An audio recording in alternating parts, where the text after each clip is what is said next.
জেনে রেখো, আমি তোমাকে এই বিপদ থেকে উদ্ধার করব, আর কেউই পারবে না। ঠিক আছে, তাই চলো।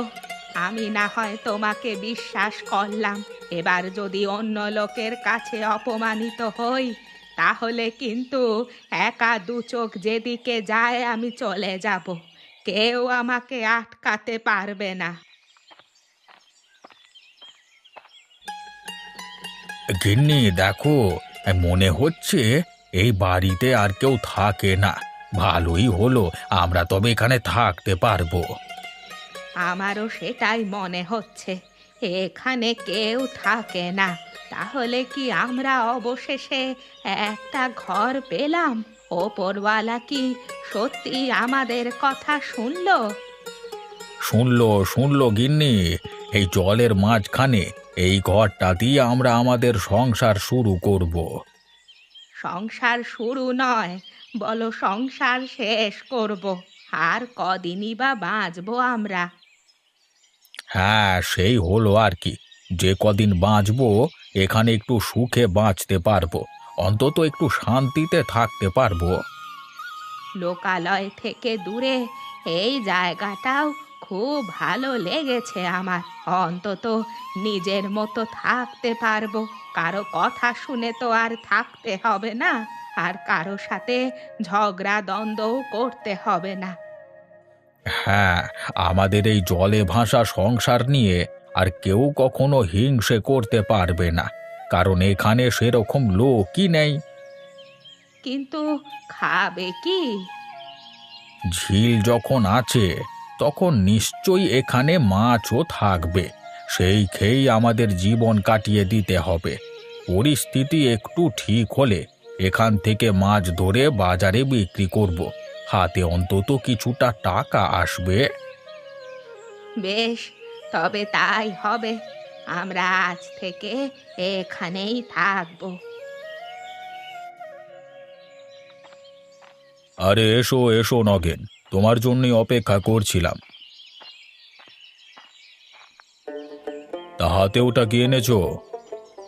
বাবু, আপনার উপর আনন্দিত হয়ে আমি আপনার জন্য কিছুটা খেজুরের গুড় এনেছি, আপনি খেয়ে দেখবেন। বেশ বেশ, তা না হয় দেখব, কিন্তু এত আনন্দ কিসের তোমার? হ্যাঁ, ওই বুড়ো হরিপদকে আপনি যেভাবে ধ্যাতানি দিয়েছেন না, সেটা দেখেই আমার খুব আনন্দ হচ্ছিল। আর তাছাড়া আরেকটা সুখবর আছে আপনার জন্য। বলো বলো, সকালবেলা কি সুখবর এনেছো বলো। হ্যাঁ, ওই হরিপদ কাকা আর তার গিন্নি তার বাড়ির জমি জমা ফেলে রেখে কোথায় যেন চলে গেছে, গিজি গিজি গিজি গিজি। বলিস কি রে, একেবারে গ্রাম ছাড়া হয়ে গেল? তাহলে আর বলছি কি আপনাকে, আপনার আর ওদের জমি জায়গা অধিকার করতে কোনো বাধা রইল না। এ হে হে হে হে, আমি ভাবলাম আমার সঙ্গে ভালো রকম প্রতিদ্বন্দ্বিতা করবে, কিন্তু এরা যে দেখছি মাঠ ছেড়েই পালালো। আর আপনার সাথে প্রতিদ্বন্দ্বিতা করবার সাহস কারোর আছে? আপনার সঙ্গে লড়াই করে কেউ পার পাবে না। তা যা বলেছিস। আচ্ছা, একটা কাজ করিস, ওর এই উত্তর মাঠের জমিটা আমাদের যত তাড়াতাড়ি সম্ভব অধিকার করে নিস। দেরি হয়ে গেলে আবার অসুবিধে আছে, কেউ যদি জিজ্ঞাসা করে কোনো কথা, কাউকে কিছু বলবি না, দরকার নেই। আর কেউ যদি বেশি বাড়াবাড়ি করতে আসে তাহলে তার নামটা আমার কাছে অন্তত করিস, তাকে আমি দেখে নেব।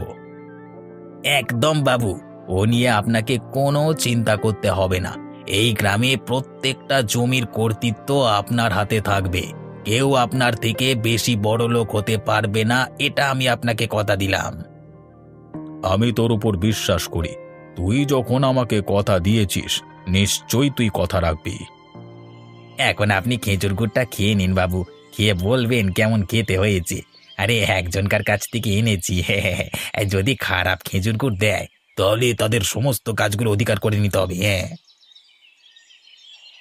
বেশ বেশ, আমি তোকে খেয়ে জানাবো। গিন্নি, হরিপদ কাকারা আর এই অপমান সহ্য করতে পারলেন না, তারা অবশেষে এই গ্রাম ত্যাগ করলো। সে কি, গ্রাম ছেড়ে চলে গেছে তারা? আর কি বা করবে, এই বৃদ্ধ বয়সে এসেও যদি তাদের এইভাবে পেছনে লাগা হয় তাহলে তারা কি এখানে থাকবে? কিন্তু তাদের কোনো আত্মীয় পরিজন আছে বলেও তো আমি শুনিনি। তাহলে কোথায় গিয়ে উঠবে তারা? সেটা তো আমিও বলতে পারবো না, আমাকেও তো কিছু বলে গেল না। মনে হয় ভোর হতেই এখান থেকে বেরিয়ে চলে গেছে। কি অবস্থা বলো তো!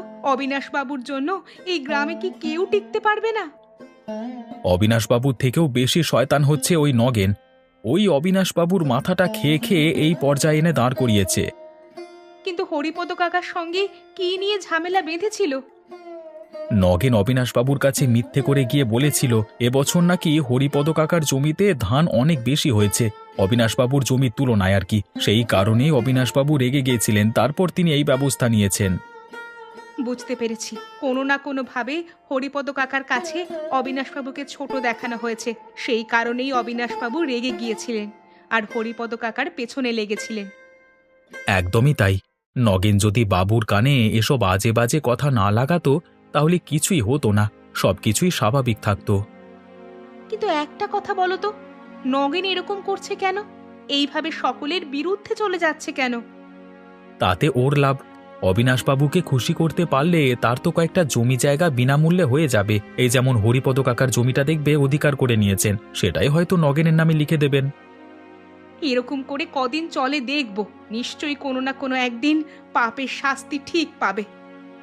এদের গায়ের চামড়া অনেক মোটা গো, এদের পাপের ফল তাড়াতাড়ি আসে না, আস্তে আস্তে অনেকটা দেরি হয়। এখন আমার ভয় লাগতে শুরু করেছে, আমাদেরও না কোনোদিন এভাবে মিথ্যে অপবাদ দিয়ে সমস্ত কিছু কেড়ে নেয়। অত সহজে আমি যেতে দেব না। আমি অন্যায়ের বিরোধিতা করব, তাতে যা হয় দেখা যাবে।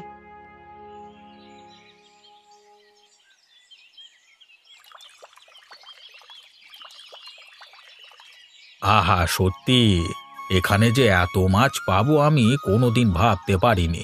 হ্যাঁ, তবে বেশি লোভ করলে হবে না। দুজনের দুটি মোটে মাছ নিয়ে চলে গেলি হলো, লোভ করলি বিপদে পড়বো। আর যাই যাই, গিন্নিকে গিয়ে মাছ দুটো দিই। গিন্নি, আরে ও গিন্নি, কি করছো?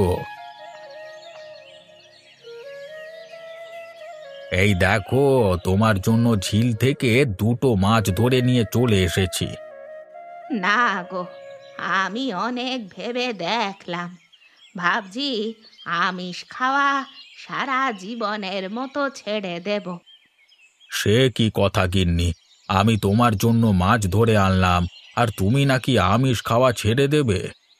সব দিক থেকে ভেবে দেখো, বেঁচে থাকতে গেলে, রান্না বান্না করতে গেলে মশলাপাতি, চাল ডাল সব কিছু প্রয়োজন, আর সেগুলো আনতে পয়সা লাগবে। কিন্তু আমাদের হাতে অত টাকা আছে কি এখন, নাকি ভবিষ্যতে আর থাকবে? কথাটা তুমি ঠিকই বলেছ গিন্নি, টাকা পয়সার তো খুব অভাব আমাদের। শুধু তো মাছ ধরে আনলি হবে না, সেগুলো ভেজে রান্না করে খেতে হবে, তার জন্য তো সত্যি বাজারঘাট প্রয়োজন। তাই জন্যই বলছি, আমাদের এরপর আমিষ খাওয়া বন্ধ করতে হবে, তাতে সব দিক থেকেই আমাদের সুবিধে। তাহলে কি আমরা না খেয়ে থাকবো? খুব মুশকিলে পড়া গেল তো। না খেয়ে থাকবো কেন? এই জঙ্গলে অনেক ফলের গাছ আছে, সেখান থেকে তুমি ফল নিয়ে এসো, ফলমূলি খেয়ে থাকবো। বেশ বেশ, তবে তাই হবে।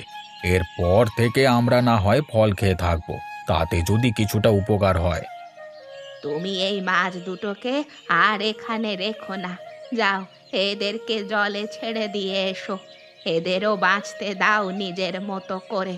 আমরা বুঝতে পেরেছি এতদিনে, যদি কারো শান্তি নষ্ট করা হয় তাহলে কেমন লাগে।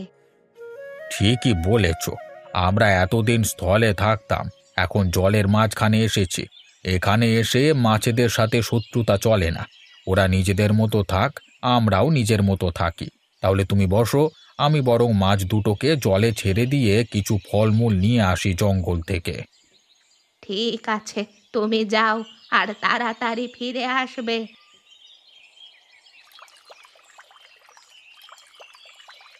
যা রে বাপ, তোদের আর কোনো ক্ষতি করব না আজ থেকে। তোরা যেমন এই জিলে থাকিস আমরাও থাকবো, আমরা সবাই মিলেমিশেই থাকবো। আরে, এটা কি দেখছি আমি? এরা এই ফলগুলোকে আমার কাছে নিয়ে এলো কেন? তাহলে কি এরা আমাদের ভাষা বোঝে? তাহলে বলতে হবে এই ঝিলের মাছগুলো খুবই বুদ্ধিমান। তাহলে তো ভালোই হলো। হ্যাঁ, আমাকে আর জঙ্গলের মধ্যে যেতে হলো না। এই ফলগুলো নিয়েই বাড়ি যাই। এই শোনো মাছের দল, কাল থেকে আমি তোমাদের কিছু কিছু খেতে দেব। তোমরা সকলে তোমাদের বন্ধু বান্ধবদেরকে নিয়ে আসবে। আমি এখন চললাম।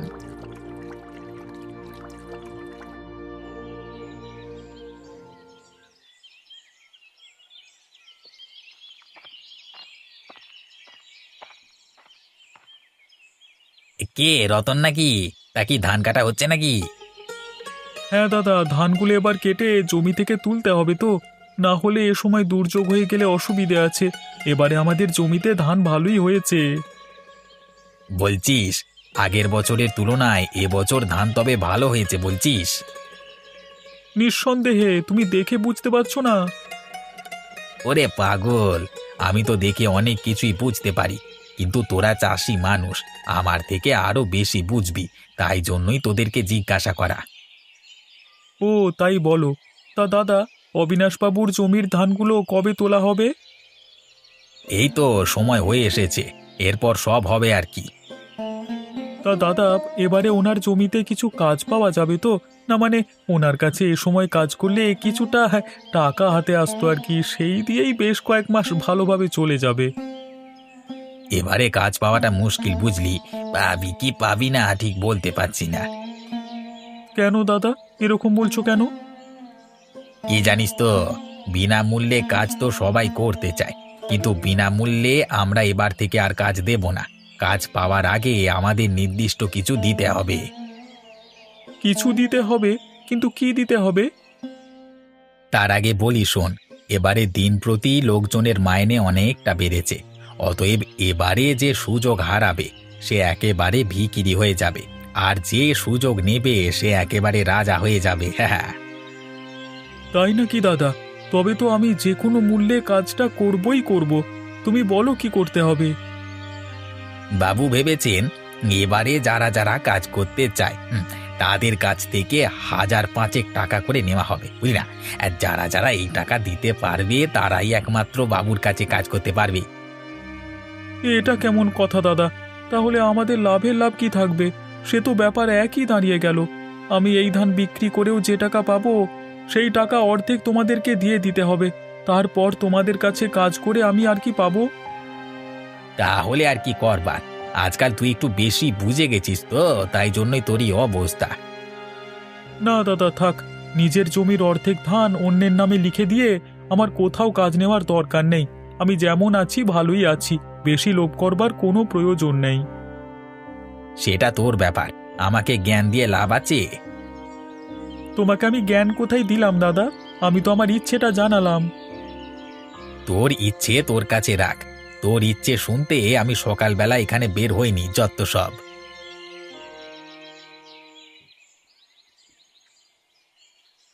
বাবু, বাবু, আপনার গ্রামের আর একটা লোক এই হরিপদ কাকার মতো বেশি উড়তে শুরু করেছে, ওর ডানাটা কাটবার সময় হয়ে এসেছে বাবু। কেন, কি হলো আবার? সকালবেলায় তোর মুড খারাপ কেন এত?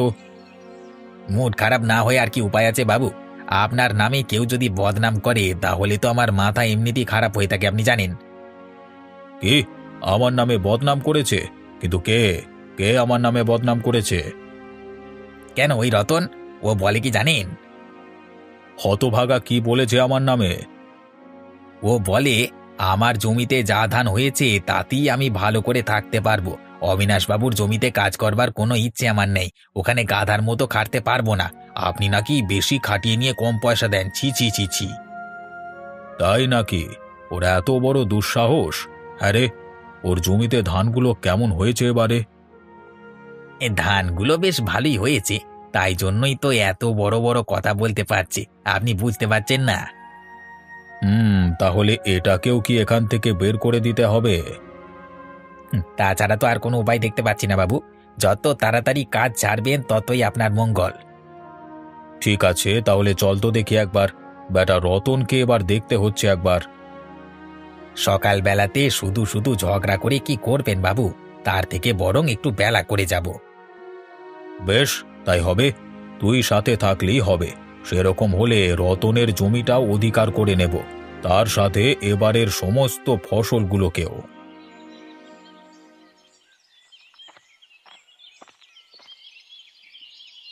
আরে আমি কি ঠিক দেখছি? ওটা মনে হচ্ছে হরিপদ কাকা। আরে হ্যাঁ হ্যাঁ, একবার ডেকে দেখি তো। আরে ও হরিপদ কাকা! আরে রতন যে, তা কি ব্যাপার? হঠাৎ এখানে যে, কিছু দরকার ছিল নাকি? আরে কাকা, আমি এই রাস্তা দিয়ে যাচ্ছিলাম। তা তোমরা একেবারে ডাঙা ছেড়ে জলের মধ্যে বসবাস করছো যে? কি আর করব বল দেখি, ওই অবিনাশ তো আমাদের গ্রাম ছাড়া করলো। কোথাও যাওয়ার তো জায়গা নেই আমাদের, তাই জন্য এখানে এসে আমাদের বসতি স্থাপন করেছি। তা জায়গা কেমন বুঝছো কাকা? শান্তি আছে রে, অন্তত সকাল থেকে উঠে মনে কোনো দ্বন্দ্ব নেই।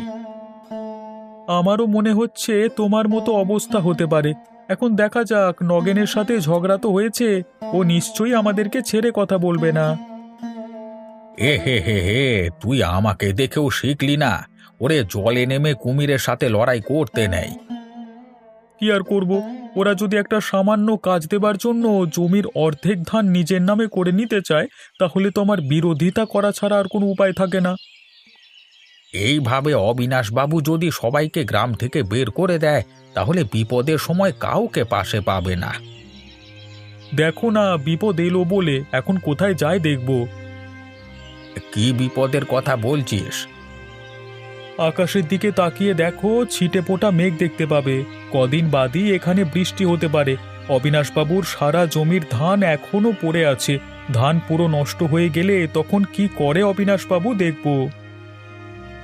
যাই হোক ভাই, তোকে বলে রাখি, যদি এ যাত্রায় বেঁচে যাস, তাহলে কিন্তু অবিনাশের সাথে আর লাগতে যাবি না। আর যদি ওখান থেকে তাড়িয়ে দেয়, তাহলে এখানে চলে আসবি। ঠিক আছে কাকা, তুমি বসো। আমি দেখি ধানের আড়তের লোকের সাথে একবার কথা বলে আসি।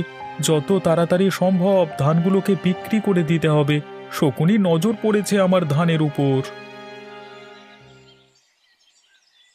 কি রে গোপাল, খেজুর রস পাড়া হচ্ছে নাকি? হ্যাঁ বাবু, এই একটু পারছি আর কি। আচ্ছা নগেন, তুই সেদিন কার কাছ থেকে নিয়ে গিয়েছিলিস খেজুর রসটা? ওই তো, ওই মহারাজের কাছ থেকেই নিয়ে গেলাম।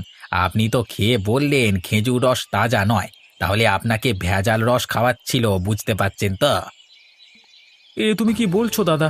আমি বাবুকে তাজা খেজুর রস না খাইয়ে ভেজাল জিনিস খাওয়াতে যাব কেন? যাতে আমি তাড়াতাড়ি পৃথিবী ছেড়ে চলে যাই। আপনি এসব কি বলছেন বাবু? আমি কোনোদিনই এমন চিন্তা করি না। সবাই মুখে ওরকম বলে রে, মনে মনে বাবুর নামে সাপ সাপান্ত করে। আমরা কি সেটা জানি না? তুমি একটু বেশি বোঝো নগেনদা, সবসময় শুধু বাবুর মাথাটা খাও। তোমার আর কি কোনো কাজকর্ম নেই? দেখেছেন বাবু, বললাম না কেউ ভালো চায় না আমাদের।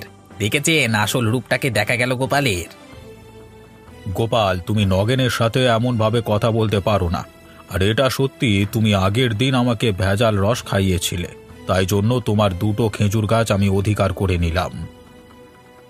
বেশ পেয়েছেন বাবু আপনি, ইচ্ছে মতো দোষারোপ করে দিয়ে সবকিছু অধিকার করে নিচ্ছেন। কিন্তু এভাবে আর কতদিন চলবে বাবু? আপনি নিশ্চয়ই একদিন না একদিন এর ফল ভোগ করবেন। বেশি চ্যাটাং চ্যাটাং কথা শোনাতে হবে না, দূর হ এখান থেকে। আর আজকে খেজুরের রসটা এখানে দিয়ে যা। এই তো বললে আমি তোমাদেরকে ভেজাল খেজুরের রস দিয়েছি, তাহলে আজকে আবার রসটা নিয়ে কি করবে? এই বড় বড় কথা বলিস না, দুটো গাছই নিয়েছি। বেশি বড় বড় কথা বললে জমি বাড়ি সব চলে যাবে। হরিপদ কাকার মতো গ্রাম ছাড়া হয়ে যাবি, বুঝলি? আরে বেশি কথা বাড়ানোর দরকার নেই তো, ওর কাছ থেকে খেজুরের রসটা নিয়ে চলে আয়। আর এই বেটা রতন আমার বিরুদ্ধে কথা বলে কোথায় কেটে পড়েছে, হ্যাঁ? একবার মুখোমুখি হোক, তারপর বেটার দেখাচ্ছি মজা।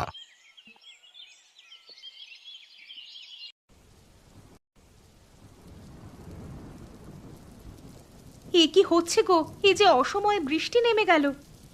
তাতে তোমারই কি আর আমারই কি? বৃষ্টি হচ্ছে হতে দাও, আমাদের তো কিছু যায় আসে না। তা বটে, আমাদের তো আর জমি জমা নেই, আর খেজুর গাছ দুটো অধিকার করে নিয়েছে অবিনাশ বাবু। অতএব আমাদের হাত পা গুটিয়ে বসে থাকা ছাড়া আর কোনো উপায় নেই। হ্যাঁ, তবে একটা আনন্দ হচ্ছে। এই যা বৃষ্টি হচ্ছে, আমাদের অবিনাশবাবুর জমি জমা একেবারে ভেসে যাবে। যে কটা ধান হয়েছিল সব নষ্ট হয়ে যাবে। রতন আর যাই করুক, বুদ্ধি করে ধানগুলো বিক্রি করে দিয়েছে। তাহা তুমি ঠিকই বলেছো। এই গোপাল ভাই, আরে ও গোপাল ভাই, জলদি করে বেরিয়ে এসো। কি ব্যাপার নগেন, তোমাকে এরকম লাগছে কেন? গোপাল ভাই, তোমার সাহায্য লাগবে, না হলে বাবুর ধানগুলো একেবারে জলে ভেসে যাবে। গ্রামের কেউ কাজ করতে চাইছে না, তুমি চলো না গোপাল ভাই। না গো, আমার কাছেও তো টাকা কোথায় যে তোমাদেরকে আমি টাকা দিয়ে কাজ করব? তোমাকে আমি সাহায্য করতে পারলাম না দাদা। হায় হায় হায় হায়, এসব কিছু আমার জন্য হয়েছে। আমি সবার সাথে খারাপ ব্যবহার করেছি। অবিনাশ বাবু এবার আমাকে গ্রাম ছাড়া করবেন।